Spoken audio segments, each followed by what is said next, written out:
태국 방콕 거리에 모여든 사람들, 행진의 주인공을 찍느라 여념이 없는데요. 이건 뭐 거의 아이돌급 인기입니다. 사람들의 사랑을 한 몸에 받은 이 사람, 지금 태국에서 가장 핫한 인물 중 한 명인데요. 얼마 전 우리나라에서도 화제가 됐습니다. 본인의 SNS에 한국말로 감사합니다라고 올렸는데 자신이 총선에서 승리한 것을 한국이 보도해줘서 감사하다는 거죠. 한국을 언급한 게 이번이 처음은 아닌데요. 태국도 한국처럼 아시아에서 인기를 끌 수 있다. 태국산 제품도 한국 브랜드처럼 가치를 가질 수 있다. 우리는 한국에 가고 싶어 한다는 등 한국에 대한 부러움 섞인 애정을 자주 드러냈습니다. 이 남자는 태국의 정치인이자 이번 총선에 자신의 당을 승리로 이끈 피타 림짜른라시입니다. 피타는 개혁 성향의 전진당 대표로 이번 총선에서 하원 500석 중 152석을 확보해 전진당을 제1당으로 만들었는데요. 특히 방콕 33개 지역구 중 32곳에서 승리하면서 압도적인 지지를 받았습니다. 이 정치인 궁금한데요. 피타 림짜른랏은 엄마 없이 아이를 양육하는 싱글 대디고요. 태국 민주화의 상징 탐마사 대학을 졸업하고 하버드대 케네디 스쿨 정책학 박사 과정을 마쳤습니다. 거기에 MIT 슬론 경영대학원에서 경영학으로 MBA 학위까지 받았죠. 원래는 사업가였는데 2019년 정치에 입문해 4년 만에 총리 자리까지 노리고 있습니다. People of Thailand have already spoken their wish, and I am ready to be the Prime Minister for all, whether you agree with me or you disagree with me. 피타의 승리가 이렇게 주목받는 또 다른 이유는요. 그가 태국 정치 지형을 바꿔놨기 때문입니다. 태국은 기본적으로는 입헌 군주제 국가지만 국왕의 권위가 막강한 곳입니다. 그래서 왕실을 호위하는 군부의 영향력도 큰데요. 군부는 마음에 안 들면 쿠데타로 총리도 몰아낼 만큼 막강한 권력을 누리고 있죠. 반대쪽에는 이런 군부에 대항하는 개혁 세력이 있는데요. 바로 탁신 친나왓 전 총리로 대표하는 탁신계 세력입니다. 크게 태국 정치는 군부를 지지하는 정당, 그러니까 왕실의 확고한 지배를 인정하는 그룹과 반대로 왕실은 개혁되고 투표에 의해서 국민들의 지지를 받는 정치인이 정치를 해야 된다라고 보는 진영으로 이제 양분된다고 하겠습니다. 간단히 표현하면 군부 대 탁신인 거죠. 이 양자 구도가 20여 년간 이어져 왔는데 이번에 이걸 무너뜨린 게 피타였던 겁니다. 피타가 이번 선거에서 대중의 지지를 얻을 수 있었던 핵심 공약은 군주제 개혁과 왕실 모독제 개정입니다.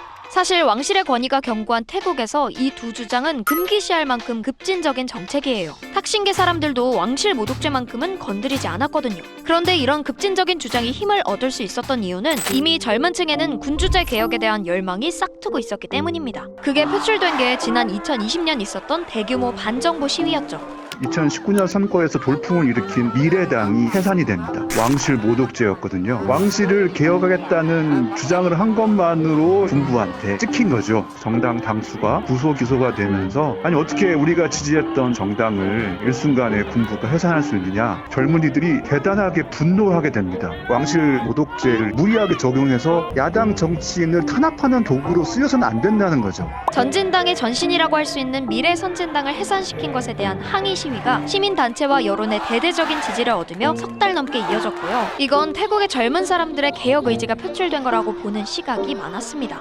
또 20년간 권력을 가지던 탁신계에 대한 피로도도 있었습니다. 군부는 2번의 쿠데타로 탁신계를 축출했거든요. 그때마다 탁신 가문은 새로운 총리를 만들어냈어요. 물론 시민들이 뽑아준 건 맞지만 탁신 이후에는 여동생이 또 이번에는 딸까지 총선에 나오면서 이것 또한 세습이 아니냐는 비판의 목소리가 나오기 시작한 겁니다. 20년 전 아닙니까? 탁신당도 개혁 의지가 사실 꺾여요. 이번 선거에서는 딸까지 되물림을 하면서 지지부진한 개혁을 밀어줄 이유가 없고 이번에는 피타 정당이 내세운 왕실 개혁과 사회 개혁에 대해서 이제 더 높은 점수를 준 것 같습니다. 결국 더 이상 탁신계 사람들에게 매력을 느끼지 못하게 된 개혁 지지층이 피타로 넘어온 것이라고 볼 수 있는 거죠. 그러면 이제 선거에 승리했으니까 당연히 총리가 되는 거 아니야? 생각할 텐데요. 그게 가능할지는 미지수입니다. 왜냐면 이번 선거에는 예외적인 상황이 있거든요. 앞서 군부가 2번의 쿠데타를 일으켰다고 했잖아요. 2번째 쿠데타를 일으킨 뒤 군부는 개헌을 통해서 이번 선거에만 한시적으로 총리를 뽑는 방식을 바꿔버립니다.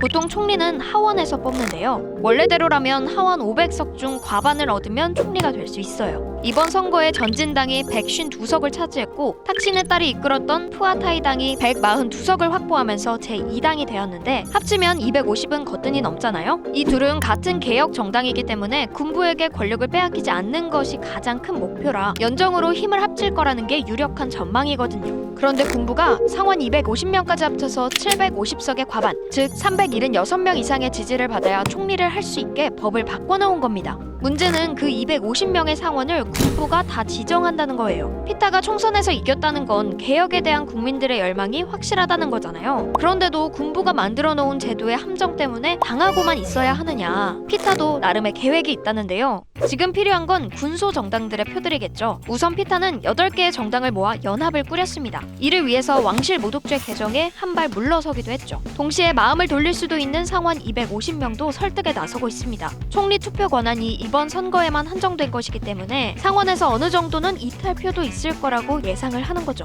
돌아가는 분위기를 보니 군부도 마음이 급해지는데요. 하지만 예전처럼 쿠데타로 총리를 쫓아냈다간 또 반정부 시위 역풍을 제대로 맞을 것 같고, 그래서 군부는 제3당인 보수 성향의 품짜이타이당에 공을 들일 거라는 관측이 있습니다. 이번 선거에 70석을 가져갔기 때문에 품짜이타이당과 연정할 수 있다면 군부에서 총리를 낼 수 있는 가능성이 커지거든요. 지금 태국은 총선 이후에도 총리 자리를 놓고 아주 복잡한 셈법이 오가고 있는데요. 군부도 피타도 이번 총리 자리를 가져오는데 전력을 다하고 있는 상황.